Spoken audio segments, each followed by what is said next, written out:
ঢাকার এক কোণে পুরনো একটি টিনের ঘরে থাকত আনোয়ার। দিনের আলো ফুটলেই সে তার জরাজীর্ণ রিকশা নিয়ে বেরিয়ে পড়ত। বৃষ্টি হোক বা কড়া রোদ, আনোয়ারের রিকশা চলতই। আনোয়ারের স্বপ্ন ছিল একটাই, তার ছোট মেয়ে রিমা যেন ভালো একটা স্কুলে পড়তে পারে এবং শিক্ষক হতে পারে।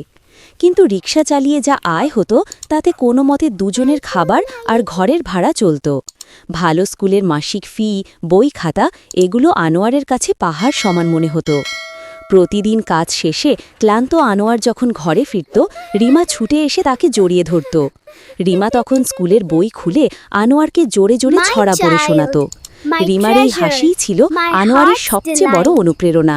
একদিন বর্ষার এক সন্ধ্যায় মুষলধারে বৃষ্টি নামল। আনোয়ার যাত্রী নিয়ে যাচ্ছিল।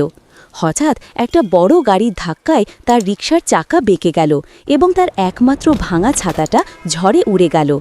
আনোয়ার ভিজে গেল, কিন্তু যাত্রীটিকে সুরক্ষিতভাবে গন্তব্যে পৌঁছে দিল। সেদিন রাতে ঘরে ফিরে সে দেখল রিমা একটা পুরনো ছেঁড়া পলিথিন সেলাই করে তার রিকশার সিটের ওপরে আড়াল তৈরি করার চেষ্টা করছে। আনোয়ার অবাক হয়ে জিজ্ঞেস করল, এসব কি করছিস মা?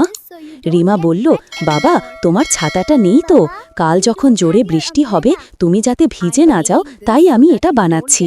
আর জানো বাবা, আজ অঙ্কের ক্লাসে স্যার বলেছেন ছোট্ট একটা চেষ্টা দিয়েও অনেক বড় সমস্যার সমাধান করা যায়।